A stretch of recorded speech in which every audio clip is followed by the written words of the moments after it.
Hello everyone, so welcome back to my YouTube channel. Friends, आज की इस video में हम vowels, consonants and semi vowels के बारे में पढ़ेंगे। सबसे पहले हम पढ़ेंगे वोवेल्स के बारे में। वोवेल्स को हिंदी के अंदर स्वर कहते हैं। वोवेल्स कितने होते हैं, हम किन लेटर्स को वोवेल्स कहते हैं और क्यों। फ्रेंड्स, वोवेल्स इंग्लिश में 5 होते हैं। कौन कौन से? ए, ई, आई, ओ, यू। और हम इन 5 लेटर्स को ही वोवेल्स क्यों कहते हैं? क्योंकि इन 5 लेटर्स को बोलते टाइम इनका कांटेक्ट हमारी टंग, टीथ और लिप्स से नहीं रहता। डेफिनेशन से अच्छे से समझ लेते हैं। Vowels, these letters are pronounced without contact of the tongue, teeth और lips। आई थिंक आपको समझ में आ गया, लेकिन फिर भी हम एक बार और अच्छे से समझ लेते हैं। वोवेल्स किन लेटर्स को कहते हैं जिन्हें बोलते टाइम उनका कांटेक्ट हमारी टंग, टीथ और लिप्स से नहीं रहता, उन लेटर्स को हम वोवेल्स कहते हैं। ठीक है, क्लियर है? अब हम पढ़ेंगे कॉन्सोनेंट्स के बारे में। कॉन्सोनेंट्स कितने होते हैं, हम किन लेटर्स को कॉन्सोनेंट्स कहते हैं और क्यों। फ्रेंड्स, 21 लेटर्स को हम कॉन्सोनेंट्स कहते हैं। और हम इन 21 लेटर्स को ही कॉन्सोनेंट्स क्यों कहते हैं? क्योंकि 26 लेटर्स में से 5 ऐसे लेटर्स होते हैं जिन्हें बोलते टाइम हमें हमारी टंग, टीथ और लिप्स का यूज़ नहीं करना पड़ता। उन लेटर्स को हम वोवेल्स कहते हैं। और उन 26 लेटर्स में से 5 लेटर्स जिन्हें हम वोवेल्स कहते हैं, उनके अलावा जो 21 लेटर्स होते हैं जिन्हें बोलते टाइम हमें हमारी टंग, टीथ और लिप्स का यूज़ करना पड़ता है, उन लेटर्स को हम क्या कहते हैं? कॉन्सोनेंट्स कहते हैं। ठीक है, आई थिंक कॉन्सोनेंट्स के बारे में भी आपको अच्छे से समझ में आ गया है। अब हम पढ़ेंगे सेमी वोवेल्स के बारे में। सेमी वोवेल्स कितने होते हैं, हम किन लेटर्स को सेमी वोवेल्स कहते हैं और क्यों।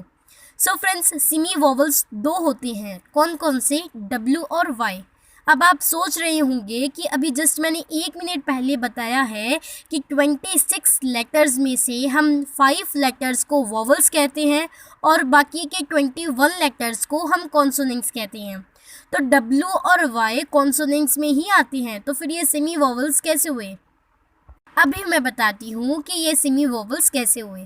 फ्रेंड्स, हम W और Y इन 2 लेटर्स को सेमी वोवेल्स इसीलिए कहते हैं क्योंकि ये कॉन्सोनेंट्स मीन्स व्यंजन की तरह भी काम करते हैं और वोवेल्स मीन्स स्वर की तरह भी काम करते हैं। आई नो अभी आपको समझ में नहीं आया है, लेकिन अभी हम कुछ एग्जाम्पल्स देखते हैं जिससे हमें बिल्कुल अच्छे से समझ में आ जाएगा।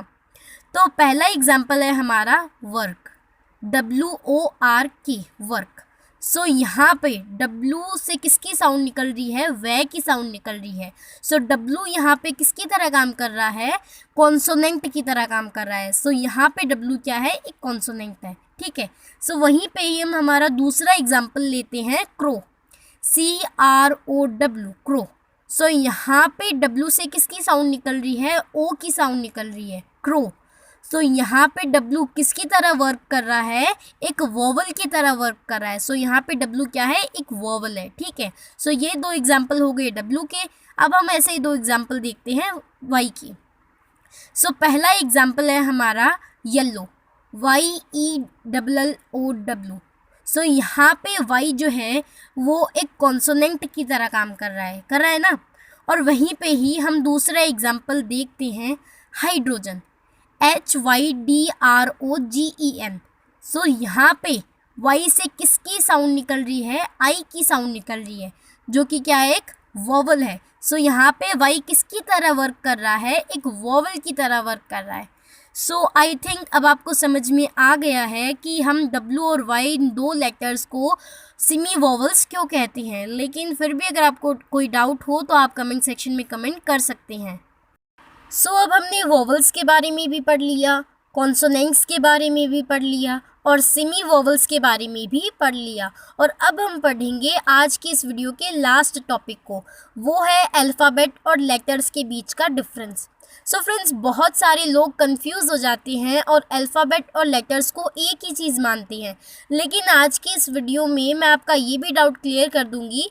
सबसे पहले हम पढ़ेंगे लेटर्स के बारे में।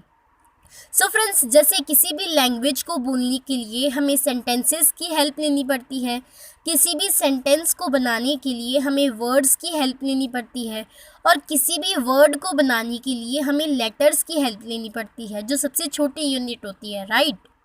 सो लेटर्स को हम इस तरीके से डिफाइन कर सकते हैं, letter the smallest unit with the help of which we write an English words is known as letters. Means वो सबसे छोटी यूनिट जिसकी हेल्प से हम किसी भी वर्ड को लिखते हैं उन्हें हम क्या कहते हैं, लेटर्स कहते हैं, like A, B, C, D, E etcetera etcetera. Okay, so अब हम पढ़ते हैं अल्फ़ाबेट के बारे में। So alphabet, a set of letters or symbols in a fixed order used to represent the base set of speech sounds of a language is known as alphabet. Means जैसे हम बोलते हैं A, B, C, D, सो ये सब friends क्या है, letters है। Individually ये सब लेटर्स होते हैं, लेकिन A से लेकर Z तक की 26 लेटर्स की जो पूरी सीरीज होती है, जो पूरा सेट होता है, उसे हम क्या कहते हैं, अल्फ़ाबेट कहते हैं। अगर हम कहते हैं कि ए या बी एक अल्फ़ाबेट है तो ये कहना गलत होगा। हाँ, ए से लेके जेड तक के जो 26 लेटर्स की पूरी सीरीज़ है, जो पूरा सेट है, उसे हम अल्फ़ाबेट कहते हैं, तो वो राइट होगा, ठीक है। सो आई होप आपको अल्फ़ाबेट और लेटर्स के बीच का डिफरेंस अच्छे से समझ में आ गया है और आप कभी भी इसके बीच में कंफ्यूज नहीं होंगे और कोई गलती नहीं करेंगे। सो फ्रेंड्स, आई होप आपको vowels, consonants and semi vowels के बारे में सब कुछ अच्छे से समझ में आ गया है और लेटर्स और अल्फ़ाबेट के बीच का डिफरेंस भी आप अच्छे से समझ गए हैं। लेकिन फिर भी अगर आपको कोई डाउट हो तो प्लीज़ कमेंट सेक्शन में कमेंट कीजिएगा। पर मेरी वीडियो अगर आपके लिए 1% भी यूज़फुल रही है तो अपनी लॉयल्टी के साथ मेरे चैनल को सब्सक्राइब कीजिएगा, मेरी वीडियो को लाइक कीजिएगा, शेयर कीजिएगा, बिकॉज नॉलेज बांटने से ही बढ़ती है। So friends, thank you so much for watching this video. अब मैं मिलती हूँ आपको अपनी नेक्स्ट न्यू वीडियो के साथ, तब तक के लिए tata bye bye, thank you so much.